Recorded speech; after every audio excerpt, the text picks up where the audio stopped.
नमस्कार, खबरों की खबर में आपका स्वागत है। महाराष्ट्र की सरकार, महाराष्ट्र के मुख्यमंत्री और मुंबई के पुलिस कमिश्नर परमवीर सिंह इस हद तक नीचे गिर जाएंगे, एब्सर्डिटी, पागलपन की हद तक वो अर्नब गोस्वामी के पीछे पड़ जाएंगे, ये कभी किसी ने सोचा नहीं था। अब महाराष्ट्र की सरकार को, मुंबई की पुलिस को अर्नब गोस्वामी के ऑफिस में टॉयलेट पेपर कितने का आता है, वहां कितना टॉयलेट पेपर इस्तेमाल होता है, इसका हिसाब किताब चाहिए। अब टॉयलेट्स के हिसाब किताब ये क्यों ढूंढ रहे हैं, क्यों पूछ रहे हैं, आपको मैं बताऊंगा तो आप भी दंग रह जाएंगे कि किस तरीके से मुंबई की पुलिस ने अपना सारा काम धाम छोड़ के अपराधियों को पकड़ने के बजाय, ड्रग माफिया को पकड़ने के बजाय, और दाऊद इब्राहिम, डी गैंग और वो अंडरवर्ल्ड के बारे में तो पूछना नहीं, उनको तो देख करके ही इनकी जो है हालत खराब हो जाती है, तो खैर इनको तो छोड़ दिया जाए। लेकिन तमाम पुलिसिंग के जो सारे काम हैं उनको छोड़ के, उनको ताक पे रख के इन सब ने वन पॉइंट एजेंडा बना दिया है कि सरकार चलाने का मतलब रिपब्लिक चैनल को किसी तरीके से परेशान करो, पुलिसिंग का मतलब कि रिपब्लिक चैनल के रिपोर्टर को गिरफ्तार करो, उसको बुला करके बिठाओ और उसको डराओ, उसको धमकाओ कि अगर तुमने अपने सोर्स नहीं बताए तो तुम्हें गिरफ्तार कर लिया जाएगा। 17-17 घंटे बुला करके बिठा करके मेंटल टॉर्चर देना, और वहां पे जो गवर्नेंस का जो काम है वो ये पता करना है कि रिपब्लिक टीवी के बाथरूम में, वहां के टॉयलेट में कितना टिश्यू पेपर इस्तेमाल हो रहा है, बताइए। ये इस तरह से इस देश में काम होगा, इस तरह से सरकार चलेगी, इस तरह से पुलिसिंग होगी। और ये सब क्यों हो रहा है? क्योंकि उद्धव ठाकरे ने यह तय कर लिया है कि एन केन प्रकारेण अर्नब गोस्वामी को खत्म कर दिया जाए, इसे पागल घोषित कर दिया जाए, और ये इतना ज्यादा इसके ऊपर दबाव डालो, इतना मेंटल टॉर्चर करो कि वो किसी दिन आत्महत्या कर ले। यही बात उद्धव ठाकरे के एक वरिष्ठ मंत्री नवाब मलिक ने, यही बात तो स्टिंग ऑपरेशन में कही थी कि उसे फंसाया जाएगा, उसे ढूंढ ढूंढ के उसके खिलाफ मुद्दे निकाले जाएंगे। लेकिन फिर भी लोगों ने यह नहीं सोचा था कि यह मुद्दा वहां तक पहुंच जाएगा कि टॉयलेट पेपर की कीमत कितनी है और कितना इस्तेमाल हो रहा है। और यह सब क्यों हो रहा है? वो इसलिए हो रहा है कि परमवीर सिंह को इस टीआरपी स्कैम में अर्नब गोस्वामी के खिलाफ, रिपब्लिक के खिलाफ एक भी सबूत नहीं मिले, और जिस तरीके से, इसको कह सकते हैं हेकड़ी के साथ मुंबई के पुलिस कमिश्नर ने वो प्रेस कॉन्फ्रेंस किया था कि हमें गवाह मिल गए, हमें सबूत मिल गए हैं, हमें सब कुछ पता चल गया है कि अर्नब गोस्वामी का चैनल नंबर 1 कैसे हो गया है, और धनाधन ये सारे दिल्ली में बैठे बड़े बड़े चैनलों के मालिक और एडिटर इन चीफ, इन लोगों ने मोर्चा खोल दिया।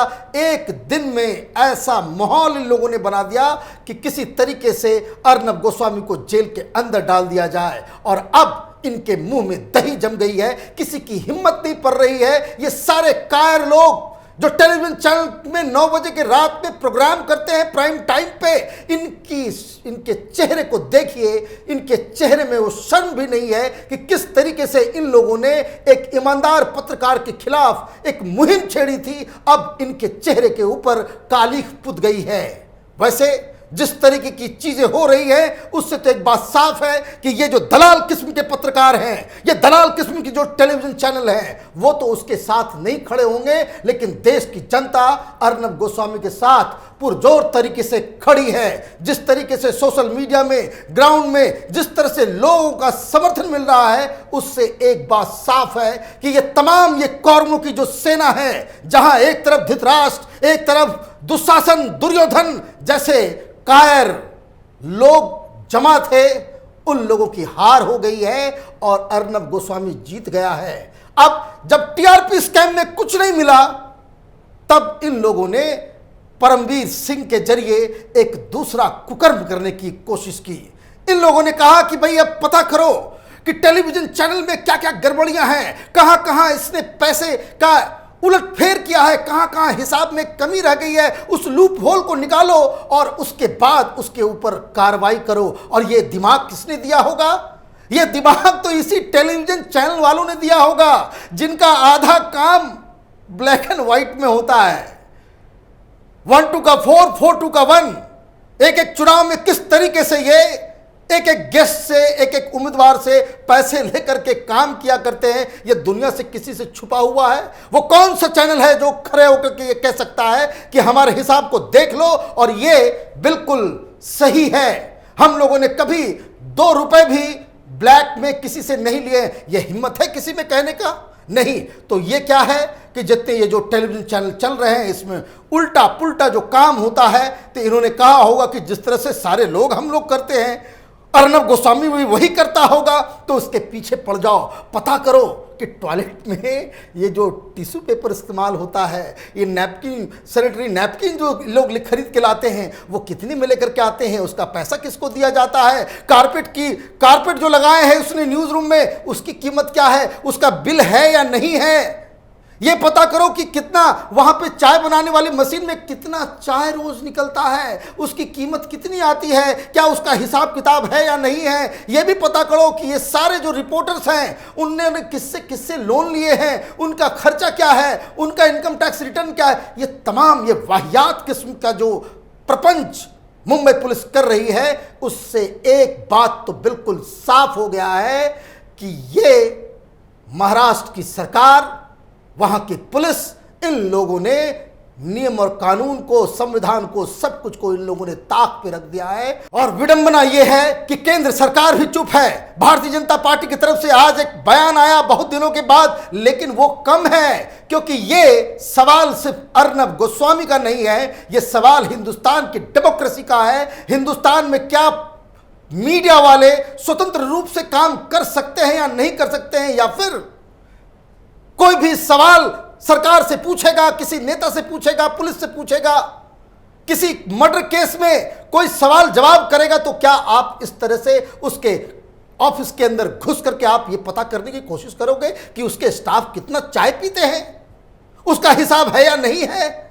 और वो भी ये सारा हिसाब जो मांगा गया है कि चूंकि परमवीर सिंह, ये जो महाराष्ट्र की पूरी जो ताकत है, सरकार का जो पूरा जो तंत्र है, वो उसके पीछे झोंक दिया गया, और अर्नब गोस्वामी के खिलाफ जो सबूत मिले हैं वो 0 बटा सन्नाटा। वो जब कुछ नहीं मिला, जब सब कुछ से ये हार गए, तब इन्होंने इकोनॉमिक ऑफेंस विंग को जो है पीछे लगा दिया, और उन्होंने 12 घंटे में ये सारे चीज़ों का डिटेल मांगा कि पिछले 2-3 सालों में जितने भी जो खर्च हुए हैं उसका हिसाब किताब दो, कितना जितना भी आपने, इस तमाम ये खर्च का जो है ब्यौरा मांगा गया है। अरे 12 घंटा में कौन दे सकता है? लेकिन सैल्यूट करना पड़ेगा अर्नब गोस्वामी को, जिसने टेलीविजन पे अभी बाकायदा अनाउंस किया है कि वो ये सब जो ट्रिक्स ये लोग अपना रहे हैं, उसके सामने वो झुकने वाला नहीं है। वो हाईकोर्ट जा रहा है, वो हाईकोर्ट में जाकर के ये गुहार लगाए कि ये दिमाग इन लोगों का खराब हो गया है कि ये तो इन्वेस्टिगेशन कर रहे थे टीआरपी स्कैम का, ये कहां पहुंच गए टॉयलेट पेपर के बारे में, ये कहां पहुंच गए कि जीरोक्स कॉपी कितने निकलते हैं। ये एब्सर्डिटी की कोई सीमा है या नहीं है? पागलपन हो है क्या इन लोगों की? सारे लोगों को अब ऐसा लग रहा है कि साइकेट्रिस्ट की जरूरत है। हमने बहुत सारे आईपीएस ऑफिसर से बातचीत की, सब शर्मसार हैं, ये बोल रहे हैं क्या कर रहा है ये आदमी। इसने वर्दी के लाज को, वर्दी के जो मान सम्मान है, सबको इसने बाकायदा धूमिल कर दिया है, एक बदनुमा दाग बन करके आईपीएस। और सवाल ये पूछा जा रहा है कि डीओपीटी क्या कर रही है? ये सबकी रिपोर्टिंग तो DOPT department, ministry of personal में होता है, उसमें कार्रवाई क्यों नहीं की जा रही है? इस तरह का काम अगर किसी भी राज्य में अगर हो रहा है, तो क्या केंद्र सरकार मूक दर्शक बनकर के बैठी रहेगी? उनकी अपनी मजबूरी हो सकती है, लेकिन देश की जनता अब चुप नहीं बैठ सकती, नहीं बैठना चाहिए, क्योंकि यह मसला सिर्फ किसी एक टेलीविजन चैनल के ऊपर का प्रहार का नहीं है, ये डेमोक्रेसी के 4th पिलर के ऊपर सबसे बड़ा, सबसे गंदा, सबसे भद्दा, अब तक का, आज़ादी के बाद से अब तक का ये सबसे गंदी कार्रवाई जो अर्नब गोस्वामी और रिपब्लिक टीवी के साथ की जा रही है। और जनता अगर चुप रहती है, जनता अगर सामने नहीं आती है, तो ये यकीन मानिए कि एक दौर आएगा कि जब कोई भी मीडिया किसी भी सरकार के खिलाफ मुंह से आवाज नहीं निकाल सकेगी। और ये कहां है ये लुटियन गैंग, कहां ये लेफ्ट लिबरल कबाल जो बड़े शान से कहते थे पत्रकारों का काम तो सरकार से सवाल पूछना होता था, ये तो सरकार से ही सवाल पूछ रहा था। आप तो सरकार के साथ मिलकर के षड्यंत्र में शामिल हो गए।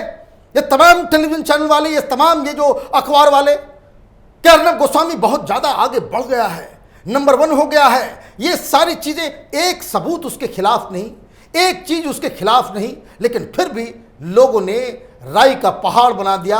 ये तय कर लिया है कांग्रेस पार्टी ने, शरद पवार ने और उद्धव ठाकरे ने कि एक नेशनलिस्ट पत्रकार को किस तरीके से बिल्कुल निस्तो नाबूद कर दिया जाए।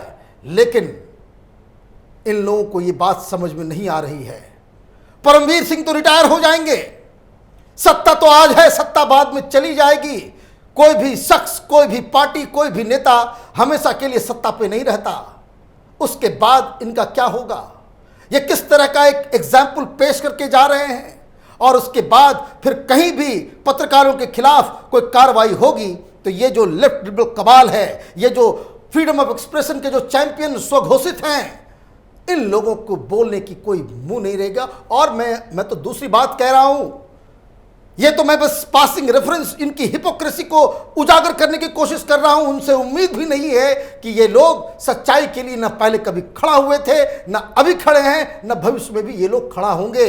और इसलिए इनसे उम्मीद करने की कोई आवश्यकता भी नहीं है। देश की जनता को इस कुकर्म के खिलाफ आवाज उठाने की जरूरत है। ये जो अर्नब गोस्वामी और रिपब्लिक टीवी के साथ हो रहा है, उसके खिलाफ मुहिम खड़ा करने की जरूरत है। वो तमाम लोग जो पालघर के केस में न्याय चाहते हैं, वो तमाम लोग जो सुशांत के केस में न्याय चाहते हैं, वो तमाम लोग जो ये चाहते हैं कि महाराष्ट्र में और खास करके बॉलीवुड के अंदर जो गंदगी, जो सड़ांध है, जो प्रोस्टिट्यूशन का रैकेट चलता है, जो ड्रग माफिया ऑपरेट करता है, जो डी कंपनी अंडरवर्ल्ड का जो पूरा उस पर कब्जा है, उसके खिलाफ जो लोग आवाज उठाना चाहते हैं, इसकी सफाई चाहते हैं, तो यही मौका है कि लोग सोशल मीडिया के जरिए सड़कों पर उतरकर इस मुहिम में सामने आए। हमारी नजर इन तमाम खबरों पे बनी हुई है। आप देखते रहिए कैपिटल टीवी। हमारे वीडियोस को लाइक कीजिए, शेयर कीजिए और हमारे चैनल को सब्सक्राइब कीजिए। धन्यवाद।